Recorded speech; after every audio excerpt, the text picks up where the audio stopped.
Hello everyone, welcome you all to empower you. Hopefully आप लोग को ये सभी वीडियोस इंटरेस्टिंग लग रहा होगा। चलो without wasting time, last class में हम लोगों ने डिस्कस किया था मैक्रो इकोनॉमिक्स के बारे में। तो आज का जो टॉपिक है वो ये देखेंगे कि इन ये जो माइक्रो इकोनॉमिक्स में आप सबने देखा होगा, in fact interesting cheese of micro economics क्या है कि एटलीस्ट, और आप कभी भी मतलब किसी भी स्टेज में हो, स्कूल में हो, कॉलेज में हो, माइक्रो इकोनॉमिक्स के कॉन्सेप्ट एटलीस्ट आप सुने होंगे, तो ये चीज़ रिलेट करना आसान है। तो सेकेंड पार्ट ऑफ जो अगर इकोनॉमिक्स आप पढ़ते हो तो इसके बाद आपको क्या क्या चीज़ें पढ़नी पड़ेगी इन फ्यूचर में, वो क्या है। इनफैक्ट ये सिलेबस सिर्फ एक विंडो है, the entire ocean is there, but एक एटलीस्ट आपको पता तो चले कि वो किस डायरेक्शन में वो जाने वाली है। वो सी की जो सॉल्टनेस होगी वो किस टाइप की होगी, ठीक है, राइट। सो तो इंडियन इकोनॉमिक डेवलपमेंट हम लोग देखेंगे, यहाँ पे माइक्रो इकोनॉमिक्स के कॉन्सेप्ट्स को अप्लाई करेंगे। इसमें हम लोग देखेंगे डेवलपमेंट एक्सपीरियंस। अब यहाँ पे एक चीज देख सकते हो कि इसको दो पार्ट में बांटा गया, 1947 टू 90 और 1991 में। मैं बताने को तो इसको इसके बारे में बता सकता हूँ कि इस टाइम पे क्या था और इसके बाद क्या हुआ, बट वो मेरा इंटेंट आज ये सब वीडियोस का नहीं है। सिर्फ और सिर्फ ये बताना था कि ये बताना है कि ये सब आपके लिए इंटरेस्ट क्रिएट कर रहा है कि नहीं। नाउ 1991 जिसके बारे में मैंने स्टोरी भी बताया है इससे पहले के वीडियोस में, उसमें मैंने आपको बताया था कि क्या वो मतलब एक बिल्कुल एक थ्रिलर मूवी की तरह यहाँ पे ये घटना 1980s में घट रही थी, जो जो 1990 में जाने के बाद ऑलमोस्ट एक पीक पे चली गई, जहाँ पे एक ऐसा टाइम आया जहाँ पे गवर्नमेंट को स्ट्रॉन्ग डिसीजंस लेने पड़े। 1991 से वो चीज़ें स्टार्ट हुई, 1992 में बजट आई, and then after that India move to a totally different economic pathway. और इसीलिए 1991 को एक अलग से 1991 एक वाटरशेड मोमेंट था इंडियन इकोनॉमिक हिस्ट्री में, और उसके बाद से टोटली डिफरेंट पाथवेज था। तो उसके बारे में आप यहाँ पे इस टॉपिक से पढ़ोगे। अब ये एनालिसिस क्यों इंपॉर्टेंट है इकोनॉमिक्स में, बिकॉज आपके सपोज आप पॉलिसी डेवलप करोगे इन फ्यूचर में, अगर पॉलिसी मेकर बनते हो या किसी कंपनी में आप कुछ ऐसा सोचते हो कि आने वाले टाइम इंडियन इकोनॉमी किस डायरेक्शन में जाएगी, तो आपको हिस्ट्री पता होगा, तो आपको ये पता रहेगा कि क्या क्या पॉलिसीज ऑलरेडी इंप्लीमेंट हो चुकी थी, उसका क्या साइड इफेक्ट था, उसका क्या बेनिफिट था, उसकी क्या मेरिट डिमेरिट थी, इकोनॉमिक रिफॉर्म्स जो हुई वो किस स्टेजेस में होके गुजरी, अभी किस स्टेज में। तो आप प्रेडिक्ट कर सकते हो कि फ्यूचर में किस डायरेक्शन में ये जा सकती है, ठीक है। That is the first part. Second part is current challenges facing Indian economy. In fact ये मैं जस्ट आपको ये बता रहा हूं कि अगर आपके पास कहते हैं ना एक एक टूल अगर हो कि आपको ये जानने के लिए कि मेरे लिए करियर अच्छा हो सकता है कि नहीं, तो उसका एक जो इंटरेस्टिंग टूल है मैं आपको बता रहा हूँ, सीक्रेट है, सिर्फ मेरे और आपके बीच रहना चाहिए, जस्ट जोकिंग। सीक्रेट ये है कि try to understand the challenges in that particular field, और ये देखो कि क्या वो चैलेंजेस आपके अंदर इग्नाइट करती है कि I want to be the solution of these challenges, I want to be the solution of these problems. ये चैलेंजेस किसी भी फील्ड में किसी भी डायमेंशन में हो सकता है कि वो टेक्निकल चैलेंजेस हो।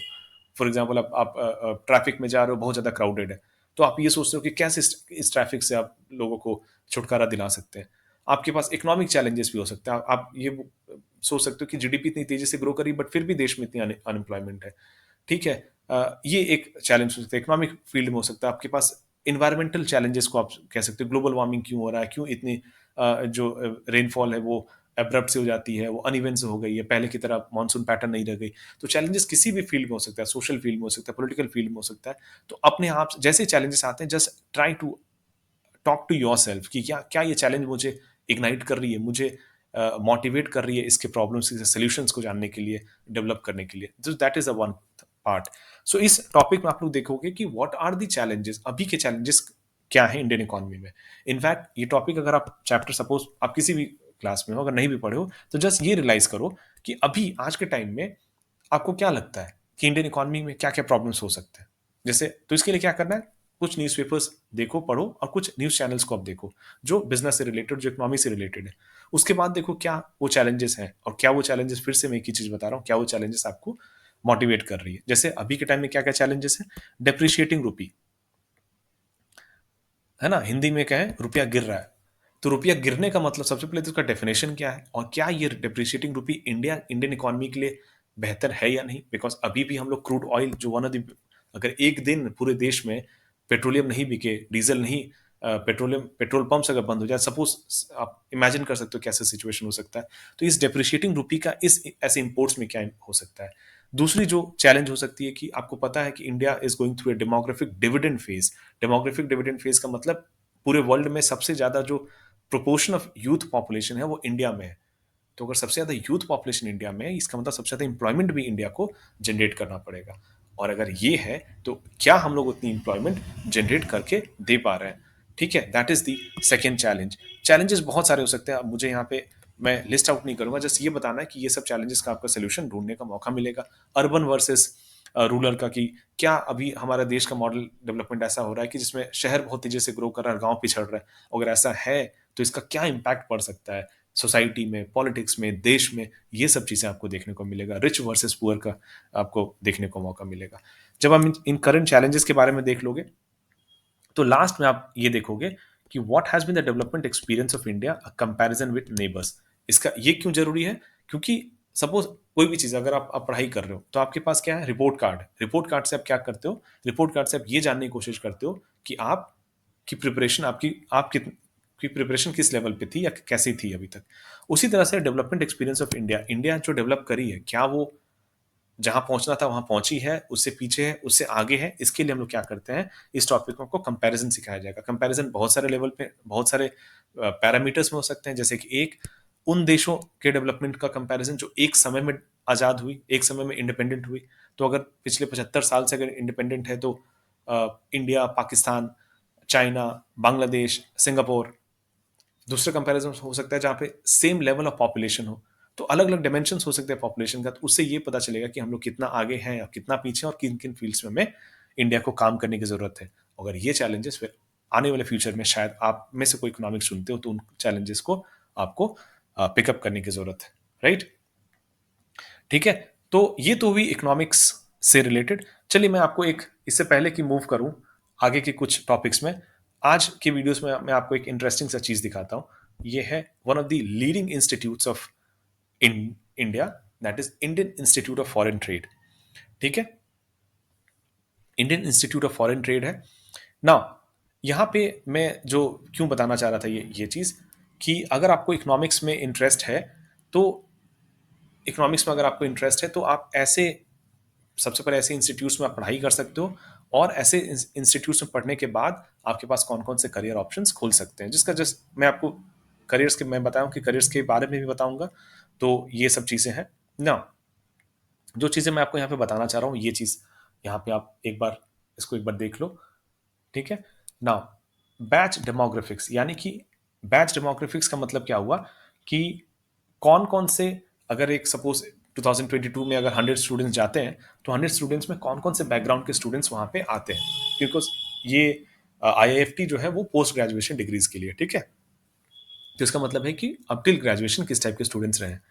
61% ऑफ द स्टूडेंट्स इंजीनियरिंग के हैं, 7% of the students economics statistics के हैं, 21% of the students business commerce के हैं ना। आप ये सोचना कि आखिर ये 61% ऑफ द स्टूडेंट्स इंजीनियरिंग छोड़ के इकोनॉमिक्स वाली फील्ड में क्यों जा रहे हैं, और अगर उन्हें इकोनॉमिक्स में ही जाना था तो was engineering a right choice for them? This is something, ये मैं आपके आपके आ, आ, इस जो कॉम्पोजिशन है उसके पीछे का मेरा जो मकसद था वो यही था, ये दिखाना कि किस तरीके से कॉम्पोजिशन और किस तरह से लोग इंजीनियरिंग करने के बाद फील्ड्स में स्विच करते हैं फॉर वॉट एवर रीजन। शायद उन्हें इंजीनियरिंग पसंद नहीं आती है, वहाँ का जॉब रूल्स पसंद नहीं आता, या जो भी रीजन, या बाद में शायद हो सकता है कि इकोनॉमिक्स से रूबरू होते होंगे और उनको लगता है कि नहीं, इकोनॉमिक्स मेरे लिए बड़ा इंटरेस्टिंग चीज़ है। तो इस तरह की चीज़ों पर आप देख सकते हो। एंड डेफिनेटली आप देख सकते हो कि ये तो हुए कि किस टाइप के फील्ड से आए हैं, ये हुआ कि वो जो लोग एडमिशन लिए हैं पोस्ट ग्रेजुएट डिग्री के लिए, वो कौन कौन से सेक्टर से आए हैं, कौन उनके पास वर्क एक्सपीरियंस किस टाइप की थी।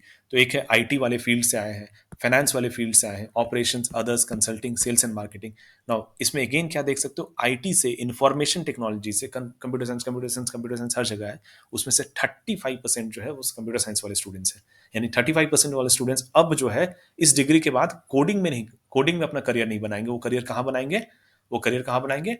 फाइनेंस में बनाएंगे, इकोनॉमिक्स से रिलेटेड चीज़ों में बनाएंगे। और उसका कुछ एग्जांपल्स मैं आपको बता देता हूँ यहाँ पे। वो करियर्स क्या क्या हो सकते हैं वो यहाँ पे देखो।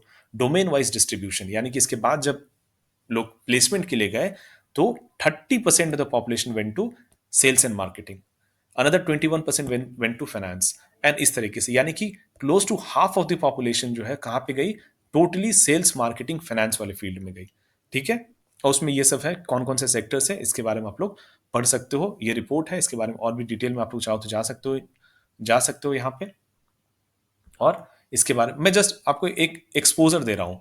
ठीक है, इसके बाद आप लोग वो रिसर्च खुद भी कर सकते हो, और मैं आगे की वीडियोस में ये भी बताऊंगा कि वो रिसर्च कहाँ से करना और कैसे करना। ये सब कुछ कंपनीज है जो आते हैं और वहाँ पे प्लेसमेंट देके जाती है। ठीक है, ये सब चीज़ें यहाँ पे है, आप लोग फर्दर यहाँ पे अपने लेवल पे रिसर्च कर सकते हो।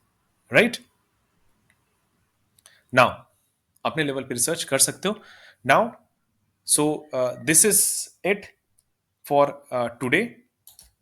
राइट, ये मैंने कुछ हद तक अपने अपने लेवल पे एक एक्सपोजर आपको कुछ कंटेंट का देने का कोशिश किया हूँ। अगले कुछ एक वीडियोस में इकोनॉमिक्स को हम लोग खत्म कवर अप करेंगे, ऑलमोस्ट फिनिश करेंगे, जो मैक्सिमम 1 या 2 वीडियोस और लगेंगे। बट वो 2 वीडियोस बहुत इंटरेस्टिंग है, बिकॉज उसमें हम लोग रियल इश्यूज के बारे में डिस्कस करेंगे और रियल करियर्स के बारे में लाइव हम लोग वीडियोस में देखेंगे कि वो करियर्स क्या क्या हो सकते हैं, उसके बारे में डायरेक्टली हम लोग वहां पे डिस्कस करेंगे। Okay, thank you so much for watching. Need not to say that please do comment, let us know how you are feeling about this all these lectures, all these videos, and please do like, share, and subscribe to our channel. Do share with your friends, with your family. Thank you so much for watching.